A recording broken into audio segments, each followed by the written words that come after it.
Fazenda Maitbus, rodovia BR 060, km 05, Zona Rural Santo Antônio do Descoberto, Goiás. Correspondência: Caixa Postal, N08, Centro, Alexânia, Gossep. 72 920 970. Site oficial: http://www.tfk.com.br. E-mail: tfk@tfk.com.br. 79 PAGIN. Em seguida, eles subiram pela escada que os conduziu à parte superior daquela nave e aquela entrada no teto fechou-se tão bem quanto a outra. Quando a luz se apagou, sentimos nossos movimentos do corpo pesados, como se uma força invisível nos comprimisse de encontro ao banco do carro. Não sei ao certo quanto tempo levou esta viagem de volta. Pelos meus cálculos, deve ter durado entre 15 minutos e meia hora. Quando as luzes se acenderam novamente, vimos Carran descendo. Ele caminhou até junto de nós, parou do meu lado, próximo do carro, e estendeu-me sua mão direita como se pedisse algo. Fingi que não entendia. Ele insistiu no gesto. Quando ele percebeu que eu poderia não estar entendendo, apontou para debaixo do meu braço, onde eu havia escondido a caixinha dourada. Fiquei muito sem graça e coloquei a caixinha em sua mão. Ele a segurou, olhando para mim, sorriu. Com um sorriso e um gesto com a cabeça, despediu-se de nós, voltando a seguir para a parte superior da nave. Logo depois sentimos a mesma sensação de quando fomos apanhados. A mesma impressão de vácuo. O carro foi colocado no chão. Estávamos novamente em terra. A nave pairava acima do carro, sem tocar o solo, colocando-se um pouco à nossa frente, mais ou menos uns 7 metros de altura. Como a noite não estava muito escura, não foi difícil para nós vermos que aquela escada foi novamente descida, e, de pé sobre ela, Carran movimentava seu braço indicando-nos o caminho que devíamos tomar. O meu companheiro acendeu e apagou várias vezes o farol do nosso carro, para mostrar que havíamos entendida. Carran entrou e, pouco depois, a nave foi-se embora, a princípio, devagar. Logo depois, ligou o seu campo de força e, em pouco mais que um piscar de olhos, transformou-se numa estrela, muito brilhante, para depois desaparecer totalmente. Havia terminado ali nossa primeira experiência com habitantes de outro planeta. Ficamos algum tempo, parados naquele lugar, em silêncio. Depois o meu companheiro ligou o carro e saímos. Tudo estava em ordem. Andamos por aquela estrada de terra batida, estreita e perigosa, durante algum tempo e não sabíamos que região era aquela. Continuamos e encontramos uma estrada de asfalto. Não havíamos sido deixados muito longe. Assim que entramos naquela estrada, paramos um pouco para uma tomada de posição e para colocarmos as ideias em ordem. Depois decidimos andar um pouco, até encontrarmos alguma placa de sinalização que nos indicasse onde estávamos. Não chegamos a rodar. Centro de Estudos de Cinedologia Limitada. Fazenda Maitbus, rodovia BR 060, km 05, Zona Rural Santo Antônio do Descoberto, Goiás. Correspondência: Caixa Postal, N08, Centro, Alexânia, Gossep. 72 920 970. Site oficial: http://www.tfk.com.br. E-mail: tfk@tfk.com.br. 80 PAGIN. Carran movimentava seu braço indicando-nos o caminho que devíamos tomar. Muito tempo e a estrada, pouco a pouco, foi se tornando familiar. Pouco depois verificamos que estávamos na mesma estrada e não muito longe de Belo Horizonte. Decidimos voltar para o Rio de Janeiro, sem visitar nossos amigos, porque, depois daquele acontecimento, nosso desejo era mesmo voltar bem rápido para casa. Nosso estado psicológico não era dos melhores. Como ainda era noite, não sabíamos quanto tempo havíamos ficado dentro daquela nave. Próximo à cidade de Conselheiro Lafayette, paramos no posto de gasolina para sabermos a hora e abastecer o carro. Assim que encostamos na bomba de gasolina, meu companheiro perguntou a hora ao rapaz que nos atendia e ele disse-nos que era quase meia-noite. Nós ficamos espantados, pois às 23h30 nós estávamos parados no acostamento da estrada em Matias Barbosa, que dista daquele local quase 300 quilômetros. Como poderia, em tão pouco tempo, ter acontecido tudo aquilo conosco? A resposta às nossas dúvidas veio, então, quando meu companheiro perguntou àquele moço qual era o dia da Centro de Estudos de Cinedologia Limitada.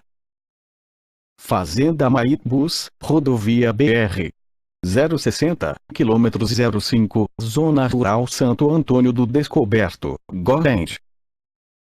Correspondência: Caixa Postal, N08, Centro, Alexânia, Gossep. 72, 920, 970. Site oficial: http://www.tfk.com.br. E-mail: tfk@tfk.com.br. 81 PAGIN. Semana. A resposta que nos foi dada pelo rapaz dizia: se já passou de meia-noite, é quinta-feira, dia 15. Foi ali, naquele lugar, que ficamos sabendo que tínhamos passado 2 dias dentro da nave. Este fato foi tão marcante para mim que até hoje lembro quanto pagamos naquele posto para encher o tanque do carro: 30 cruzeiros. Viajamos toda conversando sobre como íamos fazer quando chegássemos em casa. Como seria nossa vida dali para frente. Mas uma coisa ficou decidida. Não falaríamos nada a ninguém enquanto não estivéssemos mais calmos. Isso porque eu não iria conseguir, pois estava ficando gaga. Chegamos em casa por volta das 8h da manhã do dia 15. Minha irmã, Rita, estava preocupada com nossa demora, pois tínhamos ficado de voltar um dia antes. Embora quiséssemos mostrar calma, isto não nos foi possível. Além de estarmos visivelmente abatidos, eu estava com uma gagueira que antes não existia. Com tudo isto, deu para ela notar que alguma coisa não estava bem. Por isso, com muita dificuldade, contei-lhe o que nos havia acontecido. Ela riu muito, mas, por fim, teve que acreditar no que eu estava dizendo, não pelo desenho que estava em minha mão, mas pelo fato de eu estar quase sem fala. Centro de Estudos de Cinedologia Limitada. Fazenda Maitbus, rodovia BR 060, quilômetros 05, Zona Rural Santo Antônio do Descoberto, Goiás. Correspondência: Caixa Postal, N08, Centro, Alexânia, Gossep. 72, 920, 970. Site oficial: http://www.tfk.com.br. E-mail: tfk@tfk.com.br. 82 PAGIN. V. Fatos e séries estranhos. Ainda em 1976 ocorreu o primeiro fato estranho depois do meu primeiro contato. Depois que chegamos em casa, ficamos muito tempo sem coragem de sair com o carro, que ficou estacionado em cima da calçada em frente ao prédio em que morávamos, na Rua Maria Lopes, em Madureira, no Rio de Janeiro. Certo dia, acho que uns 2 meses depois do contato, resolvemos ir à praia com as crianças. Quando começamos a limpar o carro, notamos que a lataria dele estava diferente. Isto porque quando passávamos a esponja na pintura, em alguns pontos a tinta parecia uma cola, em outros safá, como se fossem pedacinhos de borracha. Quando olhamos o motor, estava cheio de manchas verdes, porém, quando ligamos, funcionou perfeitamente. Saímos, eu, meu companheiro e meus 3 filhos. Fomos em direção à Barra da Tijuca. Quando chegamos na Praça da Taquara, ao fazermos uma curva, o banco do lado do motorista afundou, caindo no chão. Foi muito difícil para o meu companheiro parar o carro, mas conseguiu sem ninguém se ferir. Ficamos muito impressionados, não pelo fato de o suporte do banco ter se partido, mas sim pela maneira como ele se partiu. Para nossa surpresa, o metal não tinha se quebrado, mas estava como se tivesse sido esticado até romper-se. Fomos a uma oficina ali perto e o mecânico, ao soldar um novo suporte para o banco, fez um comentário. Estas ligas de metal estão cada vez mais estranhas. Esta parece que teve uma mistura de borracha. Depois de fazer esse comentário, o rapaz nos aconselhou a vender o carro, dizendo que ele estava muito perigoso.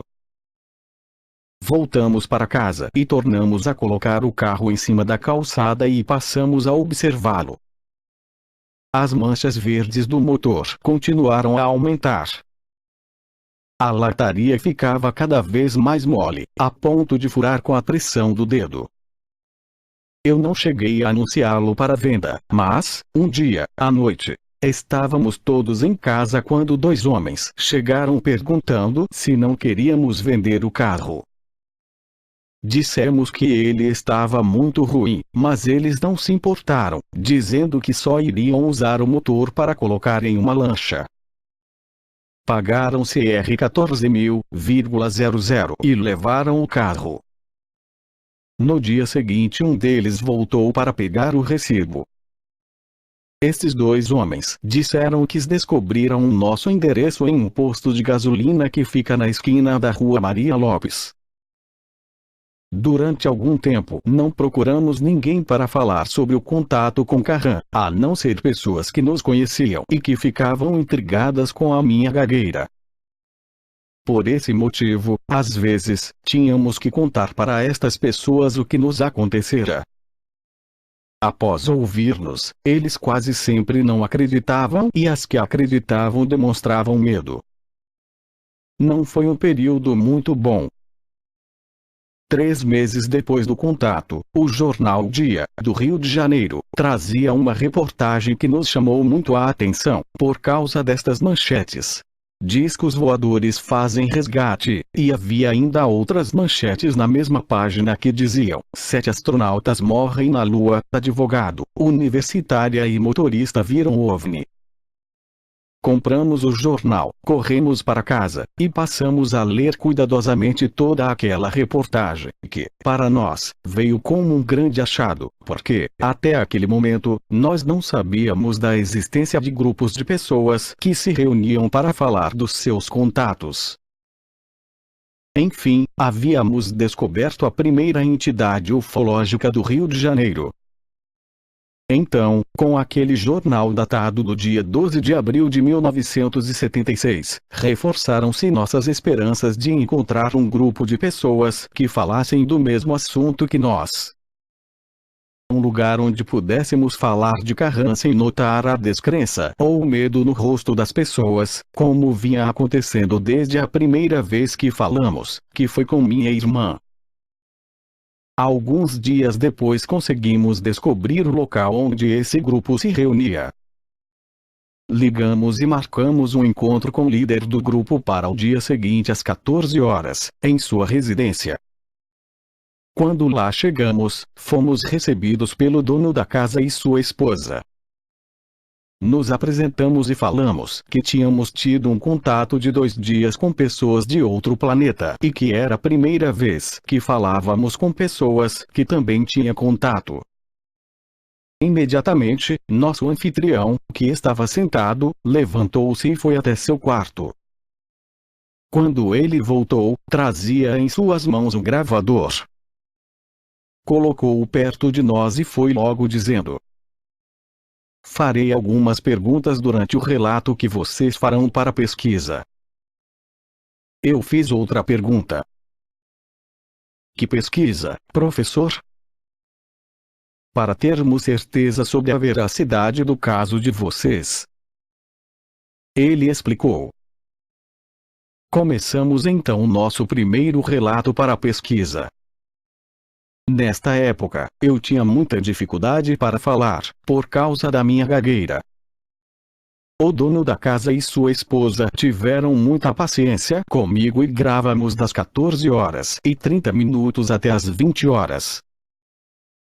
Durante a gravação, notei o interesse dele pela aparência de Carran, por sua roupa, sua nave. Falamos bastante sobre tudo isto, mas não foi cansativo. Nós estávamos felizes, principalmente porque, quando nós estávamos para sair, nosso anfitrião nos fez um convite para comparecermos à sua casa no dia seguinte, onde seríamos apresentados ao resto do grupo e também participaríamos de uma reunião, onde iríamos novamente estar em contato com os seres, termo usado por ele, todas as vezes que se referia às pessoas de outros planetas. Ficamos eufóricos, a ponto de quase não conseguirmos dormir, pois, afinal, o dia seguinte seria mais um dia de contato para nós. A reunião estava marcada para as 19h, mas o dono da casa nos pediu para chegarmos às 18h, para que tivesse tempo de nos apresentar ao grupo, porque às 19h os seres começariam a se comunicar. Nossa ansiedade era tanta que às 17h30 nós chegamos em sua residência. Quando lá chegamos, encontramos várias pessoas do grupo, que já estavam ouvindo a gravação que tínhamos feito no dia anterior. Foi então que surgiu o primeiro problema. Todos queriam saber qual era a mensagem de Carran para o planeta Terra. Eu disse que não havia mensagem, mas eles insistiram dizendo que, provavelmente, nós ainda não confiávamos no grupo para relatar tão grande segredo. Achei aquele assunto muito estranho, porque, quando nós estávamos com Carran, em nenhum momento ele me disse algo como vá e diga a seu povo isto ou aquilo. Não quis ficar pensando neste assunto, porque havia outro no momento que, para mim, era mais importante. Quanto ao contato com seres de outro planeta e que teria início às 1900h, eu não sabia como seria feito e nem estava preocupada com este detalhe, porque, para mim, estar em contato significava estar com eles pessoalmente ou falar com eles através de um aparelho de comunicação. Por este motivo, desta vez, eu estava preparada para fazer perguntas que não fiz no meu primeiro contato com Carran. Às 18h50 o chefe da sociedade ufológica dirigiu-se ao grupo dizendo: só temos 10 minutos para o início de nossa reunião, não vamos nos atrasar, pois sabemos que os seres não gostam de esperar. Neste momento, as pessoas que estavam do lado de fora da casa começaram a entrar. Notei uma mudança brusca em seus comportamentos, pois todos começaram a falar baixinho, e, ao atravessarem a sala, à procura de um lugar para se sentar, caminhavam devagar, procurando não fazer barulho algum.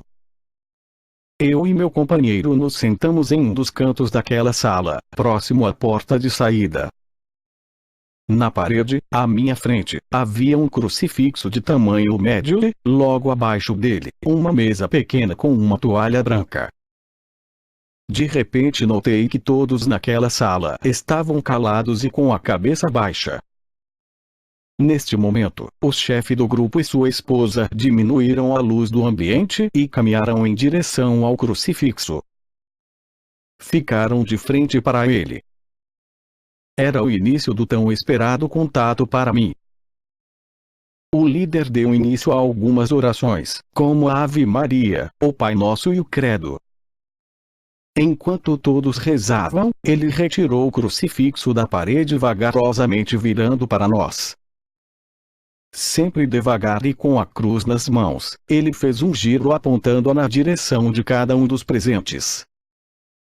Quando as orações estavam terminando, ele colocou o crucifixo no centro daquela mesa, ficando então os dois de frente para os presentes.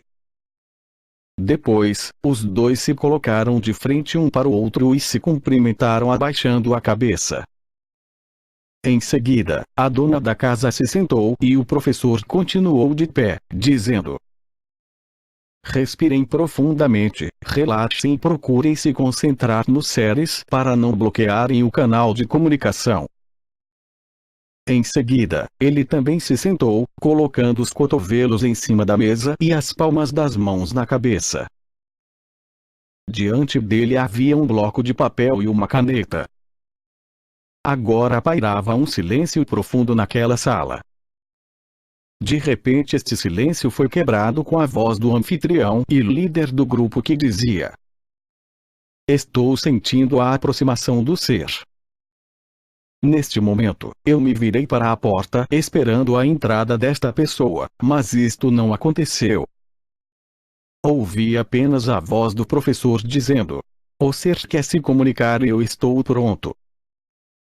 Vi quando o dono da casa pegou a caneta e a segurou pelo meio deixando suas mãos bem soltas e a caneta apontada para o papel que estava à sua frente. Não demorou muito e sua mão começou a trepidar. Então, ele abaixou a caneta até o papel e esta trepidação de sua mão não parou. Com rapidez, a caneta batia no papel deixando cheio de traços e pontos. Quando 2 páginas estavam cheias, o contato escrito havia terminado. O líder soltou a caneta sobre a mesa e puxou o ar com força. Neste momento, todos ali presentes levantaram a cabeça e olharam para o chefe que exibia aquelas páginas já destacadas do bloco, exibindo um largo sorriso de satisfação, e os presentes suspiravam e exclamavam palavras de contentamento como estas: que maravilha! Obrigado, meu Deus! Fantástico! Etc. Até então eu não estava entendendo nada. E tudo se tornou ainda mais estranho quando o chefe do grupo entregou as 2 páginas à sua esposa, que até aquele momento estavam os olhos fechados, tendo apenas o semblante feliz. Ouvi, então, novamente a voz de seu marido, que dizia: traduza para nós, irmão, sua mensagem.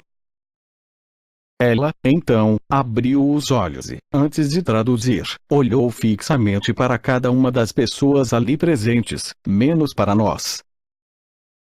Seu olhar passava por cada um dos presentes como se estivesse vendo sua alma. Muitos chegavam mesmo a desviar o olhar. Depois, como se estivesse em transe, ela começou a ler o que seu marido havia escrito. Nesta mensagem o ser saudava todos os presentes, inclusive a nós. Começou dizendo que o grupo estava para passar por uma grande transformação com a chegada dos novos membros. Disse também que Karan havia sido convidado a fazer parte daquele grupo e havia aceitado. Falou sobre outras coisas como poluição do planeta, energia atômica e final dos tempos. Porém, uma coisa me intrigou muito. Foi a maneira como o tal ser se referiu a Karan, como sendo um comandante galáctico. Eis o que ele disse: convidamos o comandante intergaláctico, Karan, para fazer parte do nosso grupo e ele aceitou. Então o dono da casa disse que cabia a ele, como líder do grupo, aceitar o seu contato ou não, e, depois dessa explicação, afirmou: eu aceito estas 2 pessoas como membros do grupo. Tudo isto fez-me enorme confusão, porque, quando estive com Karan, perguntei se ele era comandante da nave. Ele disse que não e que fazia parte de um grupo de pessoas que vieram com o objetivo de estudar nosso comportamento e desenvolvimento técnico, físico e mental e que, portanto, ele não era comandante. Não tive meios para retrucar a esta afirmação do tal ser, porque todos ali estavam maravilhados com o que acabavam de ouvir. Foi feito um grande silêncio para que o ser pudesse se retirar. Quando a dona da casa voltou ao normal, todos contavam ela a maravilhosa mensagem que eles tinham acabado de receber. Todos me cumprimentavam por termos sido aceitos no grupo. Depois fomos fazer um lanche que a anfitriã havia preparado para todo o grupo. Enquanto lanchávamos, tomamos conhecimento dos dias de reunião do grupo e fomos quase intimados a comparecer, por 2 pessoas. Uma delas era uma espécie de secretário de líder e outra me foi apresentada como um dos telepatas do grupo. Tudo aquilo era tão novo para mim e aquelas pessoas tão atenciosas, que, mesmo sem entender este tipo de contato, resolvemos voltar nas reuniões seguintes. Todas as vezes que terminavam as comunicações, eles queriam saber se Kahan havia falado telepaticamente comigo. Eu sempre dizia que não, porque era isto que tinha acontecido. Eu não sentia nada durante as reuniões. Certo dia fomos convidados a estar na casa do líder do grupo no domingo à tarde, mais precisamente às 1500 horas, para fazermos uma gravação, dessa vez com a presença de outros membros do grupo. Nesse dia, naquele horário, não havia muita gente, talvez umas 6 ou 7 pessoas. Começamos então a relatar para aquelas pessoas tudo o que havia acontecido em nosso primeiro contato. O chefe do grupo gravava tudo o que dizíamos, mas, durante a gravação, aconteceu algo que me deixou bastante espantada. O secretário do chefe começou a falar e desta vez dizia: Irmãos, eu sou o Kahan. Vim para dizer a vocês que podem revelar ao grupo tudo aquilo que lhes proibi de dizer. Vamos, irmãos, falem. Eu estou aqui para lhes dar apoio para que vocês não sintam que estão traindo um amigo. Olhei para o meu companheiro e realmente não sabíamos o que fazer, porque Kahan não nos mandou falar nada para ninguém, mas também não nos proibiu de dizer coisa alguma. Portanto, aquele Kahan estava muito estranho para nós. Como nós não tínhamos o que dizer, olhei para o secretário do líder do grupo e disse: Você é mesmo Kahan? Ele olhou-me e disse: Não está me reconhecendo, irmã Bianca? Não, eu não estou reconhecendo você, mas se é mesmo Kahan, conte você mesmo ao grupo que nos proibiu de dizer. Nesse momento o tal Kahan subiu, e foi a vez do telepata receber a comunicação. Eis o que ele nos disse: Irmãos, eu sou Zaran, quem lhes ministrou conhecimentos espirituais dentro da nave. A confusão ficou ainda maior, porque nós não tínhamos conhecido nenhum Zaran dentro da nave, apenas Kahan havia falado conosco. Quando dissemos isto, o líder interrompeu a comunicação de Zaran dizendo: Suba, irmão, suba, eles têm ainda muita coisa para aprender, ainda não estão preparados para estas revelações. A partir de então nosso relato seguiu sem novas interrupções. Ficamos para a reunião da noite que, por sinal, seria muito importante, porque o ser iria estar presente para tocar um dos membros do grupo. Era como se fosse a consagração máxima que um membro do grupo podia terça-feira. A reunião começou como todas as outras, mas desta vez, havia uma diferença, pois o ser estaria presente em pessoa para dar este toque. Depois do ritual de abertura ouvi a voz do líder que dizia: O ser está se aproximando. Peço que todos aqui presentes mantenham os olhos fechados para que o ser possa ter mais liberdade entre nós. Prepare-se, irmão, para sentir a presença do ser. A pessoa que ia ser consagrada estava muito emocionada, tremendo e rezando. Eu estava com a cabeça baixa, mas não fechei os olhos. Por este motivo vi quando o dono da casa veio caminhando para o centro da sala dizendo: "O ser está me dizendo que vai tocar sua testa. Prepare-se para sentir este toque, irmão." Fez-se um breve silêncio. Nosso anfitrião esticou o braço e tocou o dedo indicador na testa do rapaz, levemente.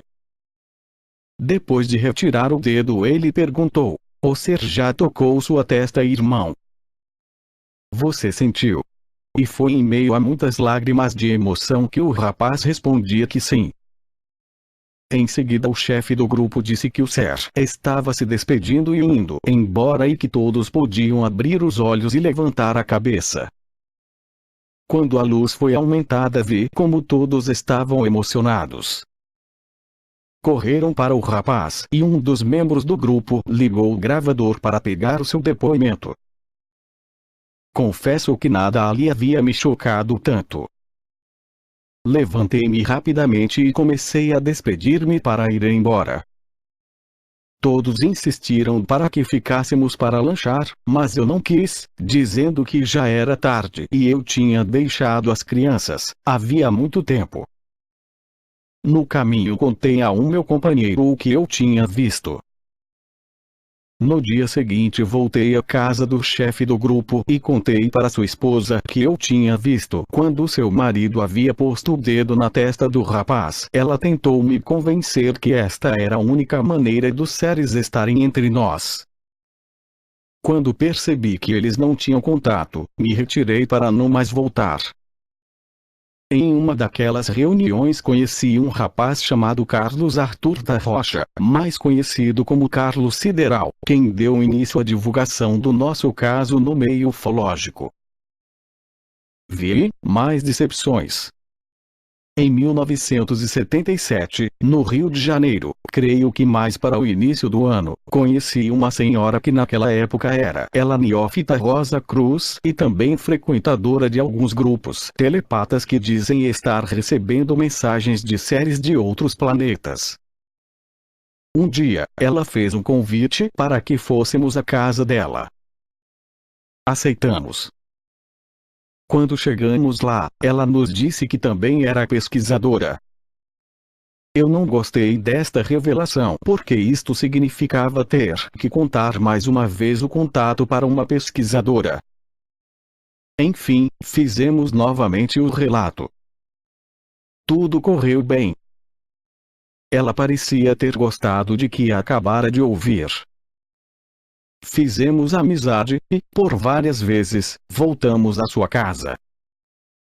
Um dia, enquanto preparava o almoço, ela nos contou a respeito do contato que ela tinha com o extraterreno chamado Buller, dizendo que, quase toda noite, ele vinha com sua nave, parava perto de seu apartamento e, então, falava telepaticamente com ela. Eu não sabia como estes contatos telepáticos eram feitos, mas já tinha tido experiências anteriores com telepatas, que me desagradaram bastante, porque eu sabia que eles estavam mentindo para nos forçarem a falar coisas que eles achavam que eu e meu companheiro estávamos escondendo. Eu não costumo desacreditar das pessoas e não seria dela que eu iria duvidar, embora eu achasse tudo aquilo muito estranho, pois ela me explicava que bastava fechar os olhos para estar em contato com os seres. Mas este detalhe não atrapalhou nossa amizade. Um dia, ao visitá-la, a encontramos muito aflita, porque iria haver, no Rio de Janeiro, um encontro ufológico onde os pesquisadores dariam palestras, uma mesa julgadora iria avaliar alguns trabalhos e o melhor receberia um prêmio em dinheiro. Ela queria concorrer, mas estava sem ideia para desenvolver um tema e, naquele dia, ficamos praticamente todo o tempo buscando um tema para que ela pudesse apresentar um trabalho e concorrer ao prêmio. Logo nos veio a ideia de apresentar como tema o acidente da Terra e a origem do homem, como Carrame havia dito. Passamos, então, a desenvolver a ideia, eu a relatar os dois assuntos e meu companheiro anotando o que eu dizia. Quando ela viu os dois textos, gostou, e, por isso, nos 3 dias seguintes, voltamos à casa dela para ajudá-la com o texto. Quando ficou pronto, ela levou para ser gravado. Depois fez uma montagem da fita com slides. Foi um trabalho longo, mas valeu a pena. Finalmente, chegou o dia do encontro. Ela ficou muito nervosa antes da apresentação porque vários trabalhos já tinham sido apresentados, um deles, realmente muito bom, sobre as pedras de Ica. Mas, tudo correu bem. No momento em que ela foi chamada para apresentar o trabalho, fez uma pequena introdução para agradecer as pessoas que haviam colaborado para sua realização, citando o meu nome, o de meu companheiro, e também o de Karan, a quem ela agradeceu da seguinte maneira: quero agradecer ao extraterreno Karan por ter trazido para nossa Terra novos conhecimentos sobre a origem do homem. Ela não ganhou o primeiro prêmio, mas o trabalho foi muito aplaudido. Não tenho certeza, mas me parece que ela ficou com o terceiro lugar, pois o primeiro ficou com o pesquisador que mostrou suas descobertas sobre as pedras de Ica, e o pesquisador Paulo Fernandes, mais conhecido como Paulo da Bahia, ficou com o segundo lugar, com um filme de um disco voador feito por ele e sua equipe. Nossa amiga não gostou muito do terceiro lugar, mas, a partir desse encontro, ela tornou-se conhecida e bem vista no meio ufológico, passando então a ser convidada para mostrar seu trabalho em vários lugares. Eu me mudei para Belo Horizonte, ficando assim afastada de muitas reuniões ocorridas no Rio de Janeiro, mas a impressão que o trabalho havia deixado fora tão boa que o General Uchoa, quando realizou o primeiro Congresso Internacional de Ufologia, em Brasília, em 1979, nos convidou para o encerramento, eu, meu companheiro e nossa amiga. Foi então que veio a primeira surpresa. Ela trouxera consigo várias fitas gravadas do trabalho que tínhamos feito juntas e estava vendendo essas fitas sem a nossa autorização. Mas o pior ainda estava por vir. No momento em que ela apresentou o trabalho para o público ali presente, meu nome, o de meu companheiro e o nome de Karan não foram sequer mencionados.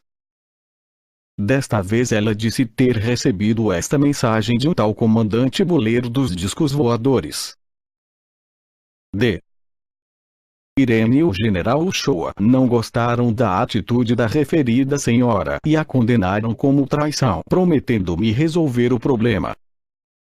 Somente sei que ela não parou e continua vendendo cópias gravadas do nosso trabalho, até hoje, como sendo mensagem recebida telepaticamente.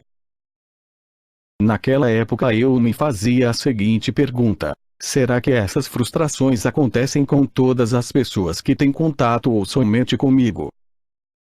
Hoje eu sei distinguir entre um contato efetivo, necessariamente físico, e os pretensos contatos telepáticos. Como o meu contato foi e é físico, eu acreditava que os contatos que as pessoas diziam ter tido eram igualmente verdadeiros. Foi a experiência que me ensinou a separar uma coisa da outra. A nossa amiga somente chegou à conclusão de que seu contato com Karan era imaginário, no dia em que ela disse ter recebido uma mensagem de que iria se casar com um norte-americano que ela já conhecia. Como o seu pretendido não queria se casar com ela, o tal Karan orientou-a telepaticamente para que ela o levasse para um sítio de minha propriedade próximo a Belo Horizonte. Ali, o tal Karan falaria com o rapaz pessoalmente para que ele aceitasse o casamento. Mas como as previsões telepáticas dificilmente se confirmam, desta vez não foi diferente. Tudo isto ocorreu antes da decepção que vivi no Congresso de Brasília, mas eu já desconfiava de que o contato dela com Karan não era verdadeiro. Porém, qualquer coisa que eu dissesse poderia soar como despeito. Por esse motivo eu não punha em dúvida a veracidade daquelas mensagens de Karan. Minha suspeita tinha fundamento. Afinal, Karan me dissera, certa vez, que, em seu mundo não há casamento. O segundo contato nono, uma voz do espaço. Em janeiro de 1976, tive meu primeiro contato com Kahan. Naquela oportunidade, manifestei meu desejo de continuar a vê-lo. Mesmo achando estranho este desejo, ele aceitou, dizendo que, para eles, também era importante ter em nosso planeta pessoas que não os temessem. Mas para haver a possibilidade de um reencontro, eu teria que me submeter a um registro de minhas ondas cerebrais, para que eles, através destas ondas, pudessem me localizar e, desta maneira, falar comigo em qualquer lugar em que eu estivesse. Embora ele me tivesse dito que este processo era doloroso, eu aceitei. Então, o registro de minhas ondas e frequências cerebrais foi feito. Também naquela ocasião, ele me disse que estas ondas seriam colocadas em um aparelho que as ampliariam e as lançariam no espaço, sempre que eles quisessem falar comigo. Kahan me informou ainda que, quando as ondas fossem lançadas, eu ouviria claramente, e, para responder ou fazer algumas perguntas, bastaria que eu falasse normalmente. Disse-me também que eu não poderia falar com eles quando quisesse, por não ter em mãos o registro das ondas de nenhum deles e nem aparelhos para lançá-las. E esta seria a única maneira de entrarmos em contato com eles. 4 meses depois de meu primeiro contato com Kahan, ele pediu a uma outra pessoa que falasse comigo usando minhas ondas de frequências cerebrais. Na oportunidade fiquei muito assustada, porque, antes que eu pudesse ouvir qualquer coisa, senti como se minha cabeça tivesse sendo apertada por uma força invisível. Juntamente com essa pressão, comecei a ouvir um som que não fazia parte do ambiente em que eu estava. Neste dia eu estava em minha casa, sentada na sala, assistindo televisão com minha filha caçula Franciane que, na época, tinha 2 anos e 6 meses. Em minha casa havia várias outras pessoas. O maestro Sebastião de Oliveira, Manuel de Oliveira, irmão do maestro, José Moreira e o Souza, várias outras pessoas. Passava pouco das 8 horas porque o programa de TV Fantástico estava começando. Quando minha filha dormiu, eu me levantei para colocá-la na cama. Ao passar pelo corredor ouvi quando alguém me chamou.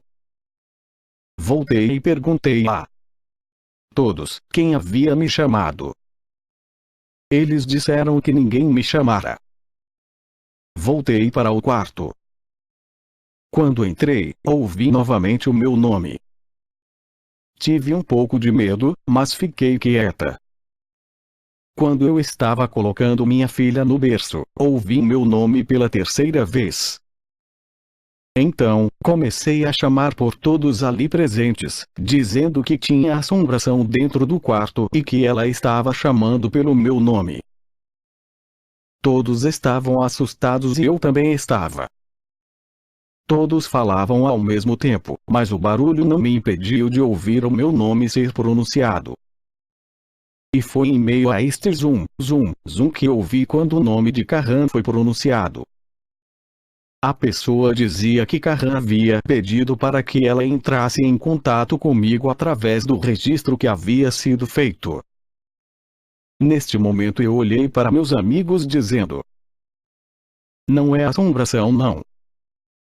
É o pessoal de outro planeta que está falando comigo. Todos me olharam e senti em seus rostos a descrença, mas não me preocupei, porque, naquele momento, o mais importante era saber o que Kahan tinha mandado me dizer. Também era muito importante saber quem estava falando comigo.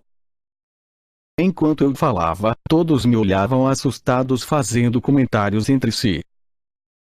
De vez em quando, eu pedia que eles calassem a boca, mas como tudo que eu dizia era ouvido dentro da nave, aquela voz me perguntou o que estava acontecendo.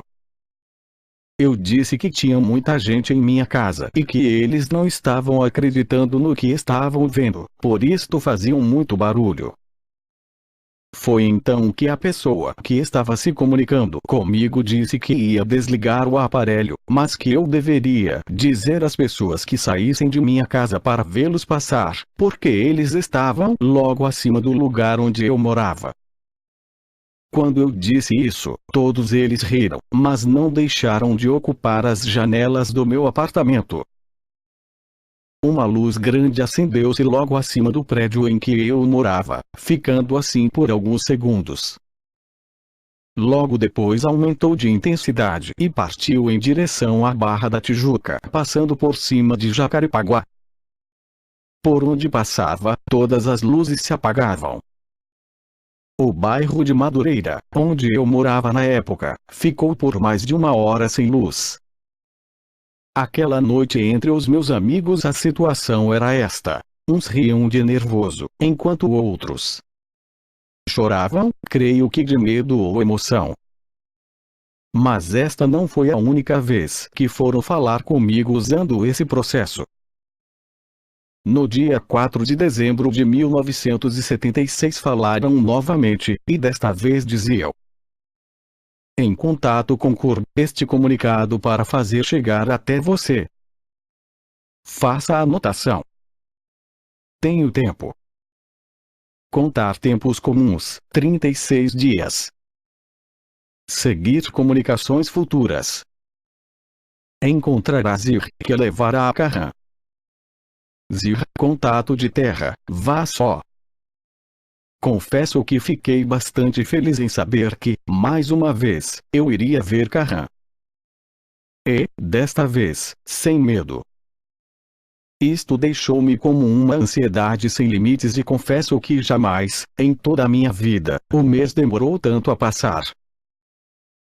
Cheguei a dizer para várias pessoas que, bem próximo, eu iria estar com Carran uma vez mais. Todos queriam ir junto para vê-lo. Estas pessoas diziam que, se eu os levasse neste encontro, elas mudariam suas vidas, viveriam para aprender com Carran e divulgar o que aprenderam. Faziam-me acreditar que elas estavam realmente dispostas a realizar um trabalho. Eu ficava emocionada com o interesse que elas demonstravam ter em conhecê-lo. Por esse motivo, quando eles tornaram a se comunicar comigo, para dizer-me a região em que eu deveria ir para o encontro, mencionei o interesse das pessoas em ir junto comigo. Mas a resposta continuou a mesma. Venha só. Fiz, então, uma reunião em minha casa com todas aquelas pessoas para informá-las da impossibilidade que eu tinha de levá-las neste encontro. A decepção foi quase total, pois apenas 3 de nossos amigos acreditaram e aceitaram essa decisão que ele, Carran, havia tomado. J. Moreira, Carlos Sideral e Maurício que, na época, trabalhava com Carlos. No dia em que eu fiz a reunião, pedi a todos que tinha carro se eles me emprestariam, caso eu viesse a precisar para ir ao encontro com Carran. A resposta de todos foi a mesma. Só me emprestariam o carro se elas fossem juntas. Fiquei preocupada com isso, porém, um dia antes do contato, consegui comprar com cheques pré-datados, em uma agência de Jacarepaguá, um Impala azul claro, em bom estado. No dia seguinte à reunião, Carlos Sideral voltou à minha casa trazendo uma carta juntamente com outras coisas para serem entregues a Carran. O dia em que foi confirmado o encontro, eu e meu companheiro fomos ao local de trabalho de Carlos para avisá-lo que o encontro seria naquele dia. Centro de Estudos de Cinedologia Limitada. Fazenda Maitbus, Rodovia BR 060, km 05, Zona Rural Santo Antônio do Descoberto, Goiás. Correspondência. Caixa Postal, N08, Centro, Alexânia, Gossep. 72, 920, 970. Site oficial. http://www.tfk.com.br E-mail. tfk@tfk.com.br 97 PAGIN Imediatamente, ele prontificou-se a ajudar-nos no que fosse necessário. Até mesmo foi à casa de um de seus amigos e trouxe-nos uma máquina fotográfica, que nos entregou dizendo: isto é para o caso deles deixarem tirar alguma foto.